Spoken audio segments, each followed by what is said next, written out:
Assalamualaikum warahmatullahi wabarakatuh. Tadi sudah dijelaskan ya di voice note. Nah, sekarang Ibu akan memberikan bagaimana penyelesaian dalam linear programming ya. Di sini contoh soalnya. Tadi soalnya sudah dibacakan ya. Jadi untuk membuat formulasi model linear programming ada 3 tahap.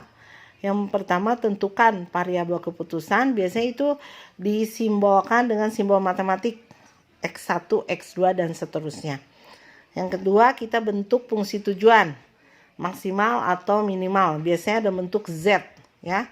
Dan yang ketiga yaitu menentukan semua kendala masalah. Nah, dalam bentuk persamaan atau pertidaksamaan. Ini menentukan keterbatasan sumber daya. Nah, untuk kendala ini biasanya kita menggunakan pertidaksamaan. Bukan persamaan, yaitu mau lebih kecil sama dengan ataupun lebih besar sama dengan. Kenapa? Karena kalau sama dengan itu menunjukkan bahwa seluruh sumber dayanya itu terpakai, habis digunakan untuk produksi. Sementara kalau lebih kecil sama dengan atau lebih besar sama dengan atau pertidaksamaan itu menunjukkan bahwa kapasitas secara penuh maupun penggunaannya sebagian kapasitas. Jadi penggunaannya itu bisa secara penuh maupun sebagian.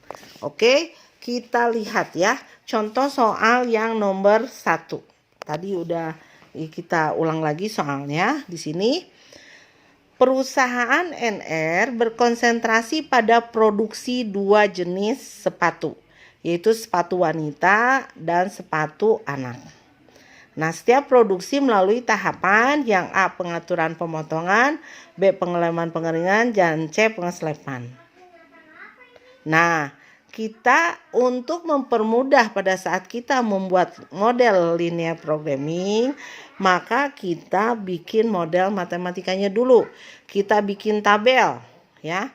Yang pertama kita lihat kegiatannya. Nah, kalau Ibu biasanya kita bikin tabel gini. Nah ya, yang pertama kita tulis ya kegiatannya. Yang pertama adalah pengukuran dan pemotongan.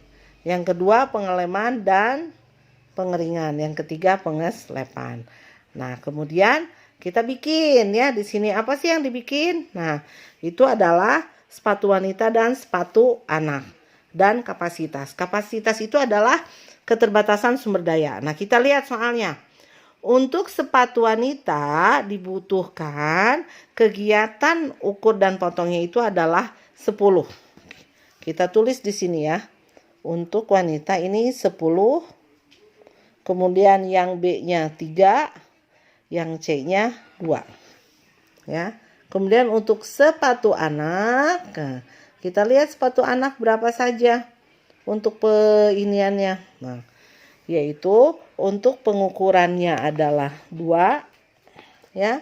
Kemudian untuk pengelemannya juga 2 dan yang terakhir adalah 2 juga.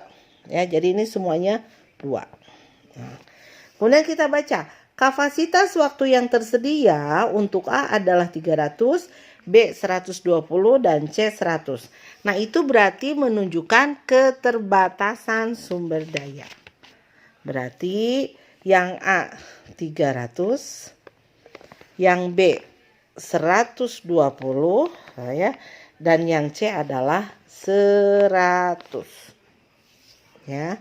Kemudian keuntungan maksimal sepatu wanita. Nah, ini kita keuntungan. Kita masukkan keuntungan sepatu wanita itu adalah 4.000.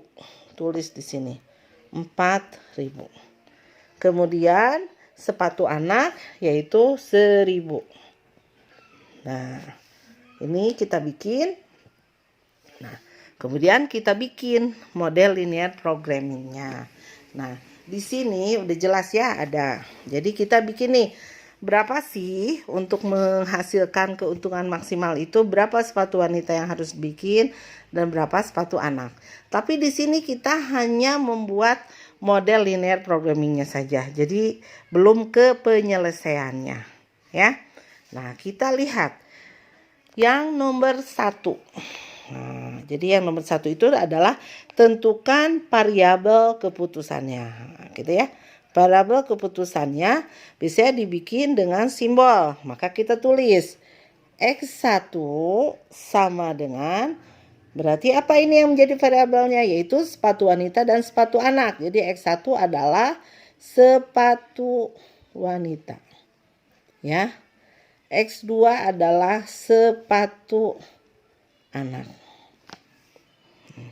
Ini adalah variabel keputusan. Nah, sekarang yang nomor 2, apa? Fungsi tujuan. Nah, fungsi tujuannya berarti, ya, itu fungsi tujuan hanya 2 ya. Memaksimumkan laba atau meminimalkan biaya. Nah, di sini sudah jelas soalnya.